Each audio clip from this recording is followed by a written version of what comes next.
Rare Disease and Medical Challenges podcast. The mission of our podcast is to support you, our listeners, and to create community as you confront the toughest challenges in life. All of us will experience health hardships. The real question is, how do we adapt? That's the focus of It Happened to Me. We help you overcome limitations and live a full and satisfying life. Drawing on their own health challenges, hosts Cathy Gildenhorn and Beth Glassman interview guests who share stories and research to help you succeed in the face of difficult health obstacles. It happened to me.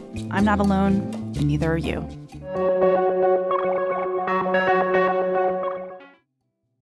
Welcome, Pat Gibilisco. Pat is Patient Advocacy Liaison for the Snow Foundation for Wolfram Research. Pat is co-founder of the first Wolfram Syndrome website and family support group, which launched in 1998 when her 12-year-old daughter Lauren was first diagnosed with Wolfram Syndrome. Lauren passed in 2021 in her mid-30s, and Pat, we are so very sorry for your loss.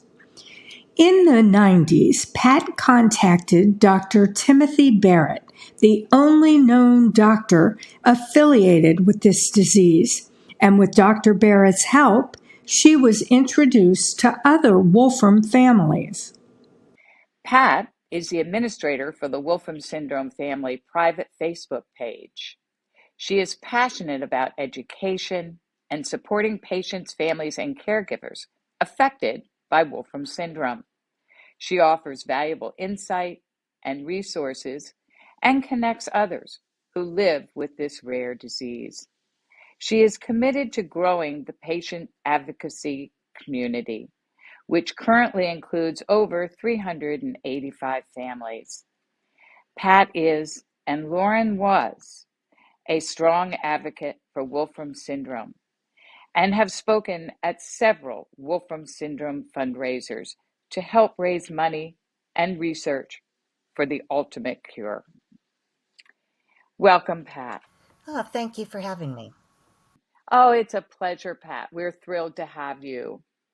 So we're going to talk about Wolfram Syndrome, a rare disease, which is difficult to diagnose and includes diabetes, optic nerve atrophy, vision loss, deafness, loss of taste and smell, and urinary and bladder dysfunction. Our co-host and my dear friend Cathy Gildenhorn was diagnosed with a mild adult onset variant of this neurodegenerative disease.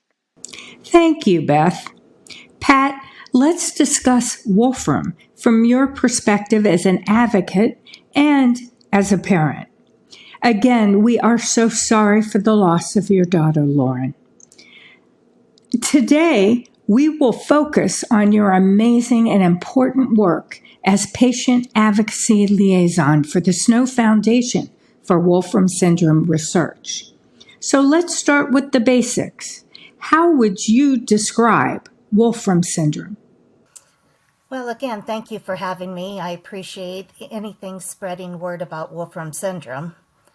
Wolfram Syndrome is a neurological disease that affects many parts of the bodies, as you just discussed. And at this time, there is no cure for it. One of the things we have learned, though, since the beginning is that there are different forms of Wolfram Syndrome and many different mutations. Therefore, there's a wide variety of things that can affect or not affect each individual person. Well, take us, please, on your family's Wolfram journey. How old was your daughter when you noticed something was different? Well, she developed type 1 diabetes when she was 2 years old, and we thought that was a big deal.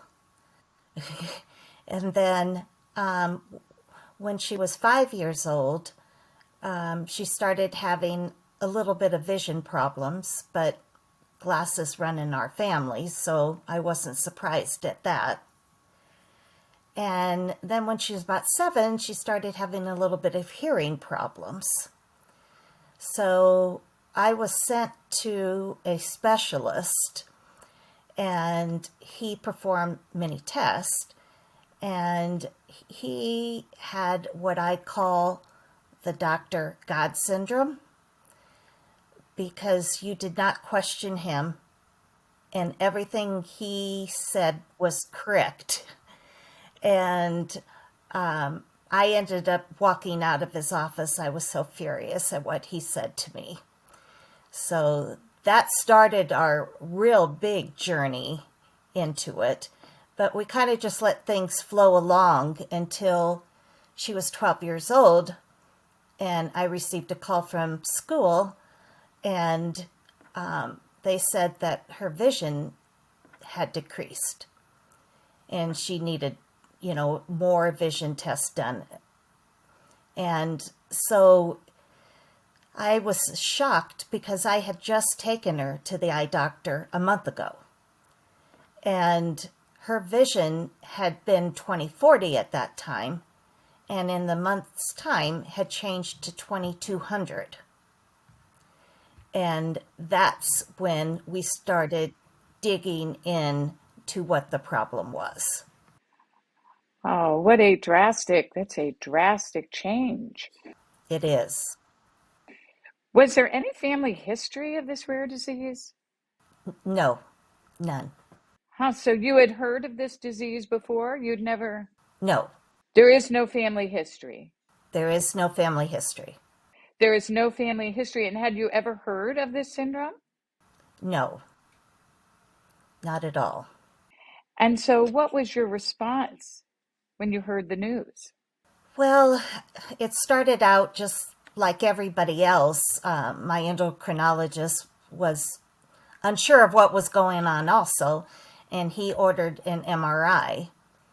And he told me that it would either be a brain tumor or Wolfram Syndrome. And of course, as a mother with a 12-year-old, all you think of is brain tumor. And he had this on a Thursday. We did the test, and he said we'd have the results on Friday. Well, I sat at my mom's house all day long on pins and needles waiting for the phone to ring. And by 4:30, it had not rang, and I called the doctor's office and said, look, I cannot go the whole weekend without knowing whether she has a brain tumor or not. Without knowing. Yeah. So they got back to me and said, no, it was not a brain tumor, but they suspected it to be Wolfram Syndrome, and I would need genetic testing. We did do that, and no one was researching Wolfram Syndrome in the United States, so they actually had to send our blood samples over to Germany, and it took 3 months to get the results back. And after 3 months, it was determined that she had Wolfram Syndrome. And at this point, your daughter was how old? 12 years old. She was 12. So I guess at the point of diagnosis, she really didn't understand what was happening, I would imagine, a 12-year-old. No, she did not. We just kind of lightly told her that she had a condition that would cause some problems, and basically we would tell her about the problems when they occurred, and we discuss it then. And so that's how we ended up handling the disease all the way through. So as not to overwhelm her. Correct. Well, I guess that helped her cope with the many aspects of this disease. Yes. Yes, it did. Pat, I would like to change gears a little and talk about your work with the Snow Foundation for Wolfram Syndrome Research, because you must feel so empowered by your work building and maintaining the foundation's website and the family Facebook private support group. How did your daughter feel about all your work on her and Wolfram's behalf? I can say from firsthand experience, as a patient of a milder form of Wolfram, your work is a source of strength, hope, and healing. Did it bring any comfort to you, your daughter, and your family? Well, it did in some ways. Lauren was very proud of me for my work.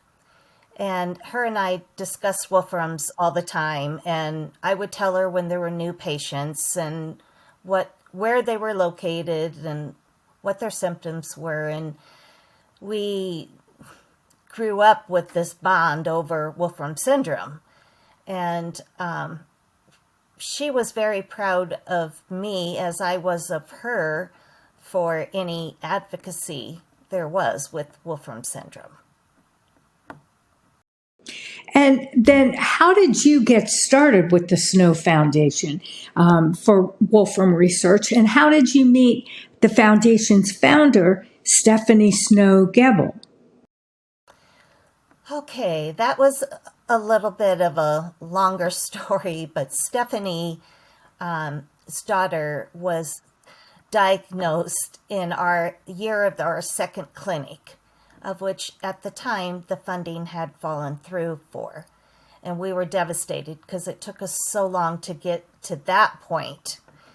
And so I was introduced to her in our group, and she said she could raise the money for our second clinic. And so here I was chasing after her, and she thought I was some crazy lady because I kept saying, you have to become a 501c3. Our organization has to be a 501c3. And can you get that? Can you make that happen? And that was because I was trying to get us into NORD at the time. And it cost $15,000 to get into NORD. And I didn't have that kind of money. So I was hoping that along with her raising money for our clinic, that she would also be able to raise money to become a foundation and get us into NORD. So, Pat, just as an aside, that NORD is the rare disease community, just for our listeners. NORD is the National Organization for Rare Diseases. Right. Now, was there, when you got started getting involved with Stephanie and the Snow Foundation, was there a void that you were hoping to fill? What was it? What was that void? The void was research. I mean, that was the whole thing. I mean, I had done all I could up to that point. And after that point, we were wanting research to start.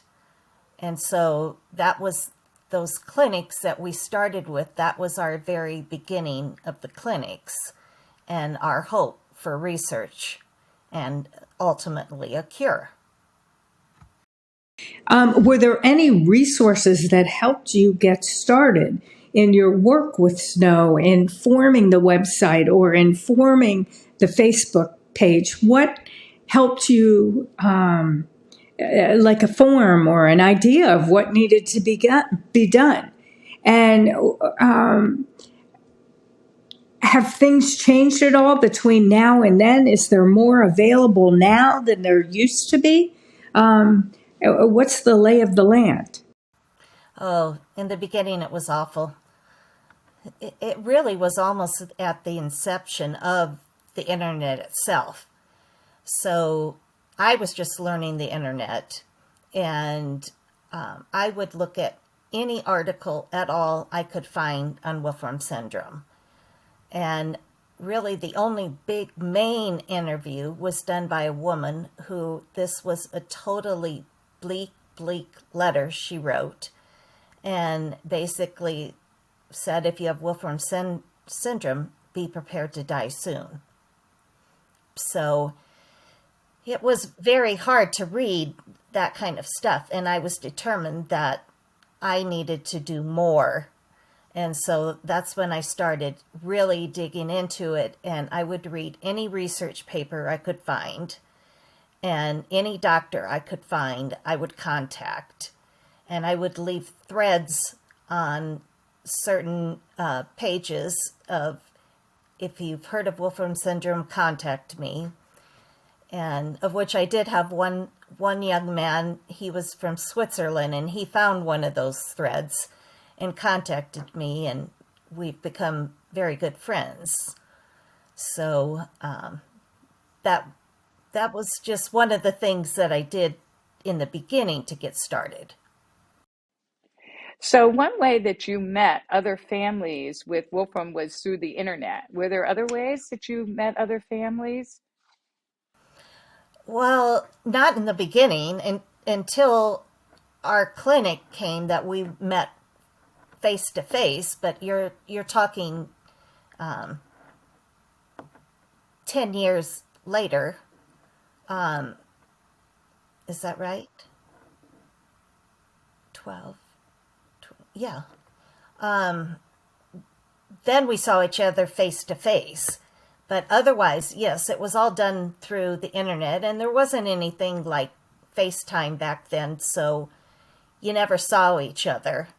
And so you always built up this picture in your mind of what the person looked like, and rarely was it true. But that was beginning of the start. And boy, let me tell you, I know from our core group that we started with, we just relied on each other so much. And it was each one of us that could get through it through other people. In the beginning, how big was the core group? Oh, gosh. In the beginning, it was only like 15 families. Really? Wow. Yes. Yes. And I You really have built it all from nothing. yes, yes. And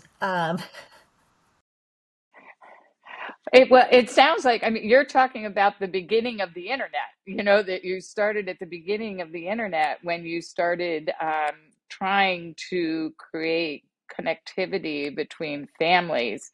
So what was it like setting up the website and the Facebook support group? well, it was challenging, and but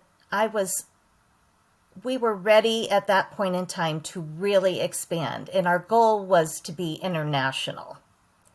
So that moved it from, I did have international people, but they weren't really involved. And so that was my goal, was to get an international group started so that everyone could hear the same information at the same time on whether it was new things out on Wolfram Syndrome or research being done in a certain part of the countries or anything new. We all heard it together.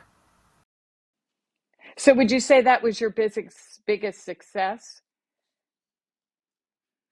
Was getting families together to hear everything at the same time? Yes, it was one of my main successes because I was very pleased with that. But I don't know if we can go back to the beginning. I'm not certain. I don't have my notes in front of me. So where it comes from, I met Dr. Barrett, and Dr. Barrett had given me a name of someone in the United States that had Wolfram Syndrome, but he didn't know where they were located. And so he gave me the last name of Birkinshaw. And so I just opened up a phone book, which back then, that's what we had, was phone books. And I started calling every Birkinshaw in the country that I could find. And I would just say, have you ever heard of Wolfram Syndrome? And if they said no, I said, well, thank you, and hung up. And I continued to do this until I finally met Rob Birkinshaw in Utah, who definitely had heard of Wolfram Syndrome. And I was the first person he knew of in the United States. And he had gone through Dr. Barrett also at the beginning. But he ended up having 8 children, and 5 of the 8 had Wolfram Syndrome. And unfortunately, now all 5 have passed. But Rob was a very, very motivating person, very religious, and just, I would run home from work and get on my computer right away to see if I'd gotten an email from him. And so we talked about how we could possibly find other people. And that's when he said, well, we could build a web page. And I said, I don't know how to do a web page. And he said, well, I do. And I go, well, I have all the research to put on that web page because I had contacted so many doctors and things like that. So Rob and I started the very first patient support group. And it was good. It started with just having someone understand what you're going through. And like I said, there was really nothing on the internet that was of any use as far as knowing research. So having him and then others soon to join us was very satisfying. The second person I found was Vicki Pagan in Florida.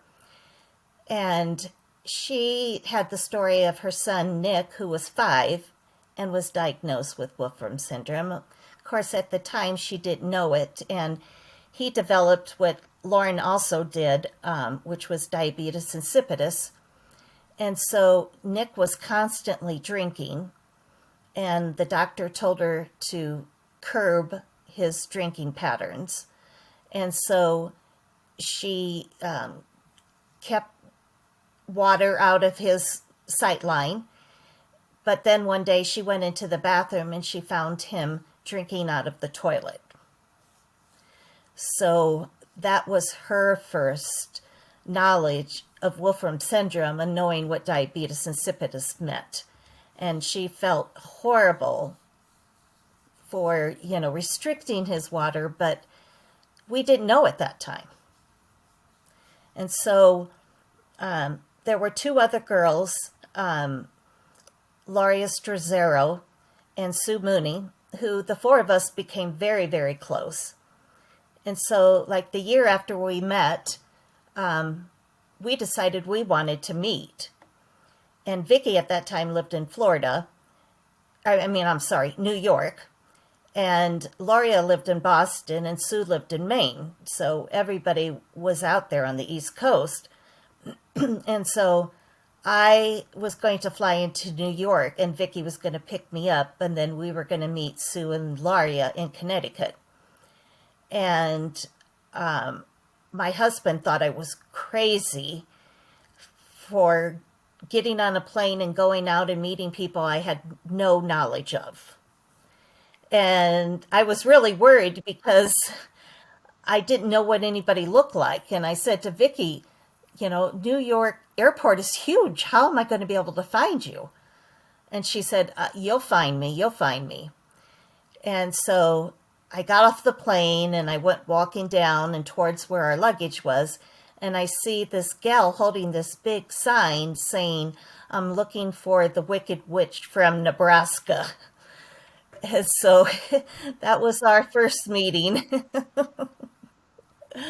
And the 4 of us became very fast friends. And since then, we had been meeting each other like once every other year. We would then fly down to Florida and stay at Vicki's house for a week. So we became very, very close friends. I call them my sisters. Pat, my heart goes out to you. You have endured the hardest challenge any person can face, losing a child. And your resilience and your ability to find peace and a full life is incredibly inspiring. I am really taken aback by your courage and your resilience. And I think it's a wonderful thing that you're doing. You're setting a wonderful example for all of us, for Cathy and me, and for our listeners. Leading by example is the best way to teach others. And I know that your heart will always be broken, but the fact that you are giving so much back to your community is really a terrific thing that you're doing. And your story has just been so inspiring. I just want to thank you so much for sharing your story and being a guest with us today. Thank you so much, Pat. Be well. Thank you. Thank you. Thank you. Thank you for listening to this episode of It Happened to Me. We encourage you to learn more at ithappenedtomepod.com. That's ithappenedtomepod.com. Please use the contact form on our website to submit your guest suggestions, comments, questions, ideas, and feedback for the show. You can also email us directly at ithappenedtomepod@gmail.com. Again, that's ithappenedtomepod@gmail.com. We would also really appreciate it if you can leave us a 5-star rating and review on your podcast app, probably Apple or Spotify. This helps others in the rare disease and medical challenges community find us. It Happened to Me is created and hosted by Cathy Gildenhorn and Beth Glassman. Steve Holzenbach is our media engineer and co-producer. Myself, Dineen from DNA Today, is our marketing lead and co-producer. Ashlyn Enokian is our graphic designer. And remember, it happened to me. I'm not alone, and neither are you.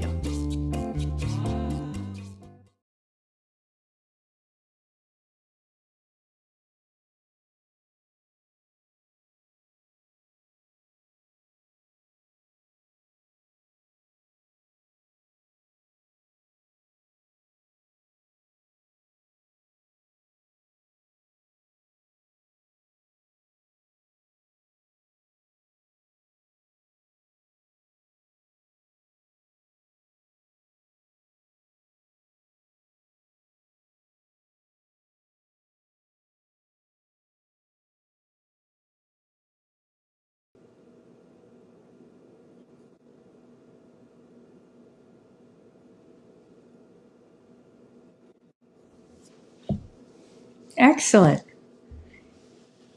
Wow, Pat.